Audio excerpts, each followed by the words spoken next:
Hello everyone and welcome back again with a brand new video. In today's tutorial guys, I'm going to show you how you can actually integrate Webflow with Convertkit, which is normally named now Kit. So now Kit offers multiple integration paths with Webflow, from simple embed code to advanced API connections. While Kit doesn't provide an official Webflow app, you can leverage third-party automation tools for workflow integration and embedded forms for quick setup.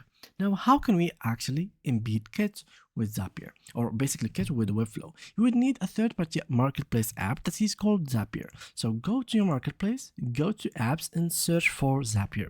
As I have already downloaded Zapier in my own workplace, you will find it right after you search in here. So you will find Zapier and you will need to actually download it. This is Zapier, as you can see guys. I can click here to install the app and then click on connect to Webflow. As you can see, I'm gonna go ahead and connect it. Now I am in my Zapier account, so I have connected it to Webflow, and now what I need to do is to connect it with Kit. So I'm gonna click on add a step, and then I'm gonna search here for the Kit app. So there we go. Now you might search for it as Kit or Convertkit, they are the same.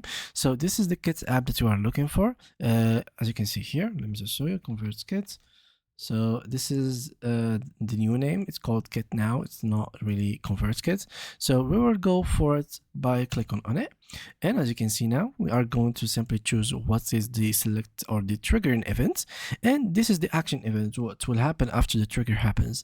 For example, here the trigger event is a new comment, and the action event is basically, for example, add subscriber to a sequence, or add subscriber to form, or create or update purchase, etc. It really depends on what integration you really want to do. And yeah, that's pretty much it for today's video guys. If you liked it, make sure to leave a like, subscribe, and leave us a comment, and see you guys in the next upcoming video.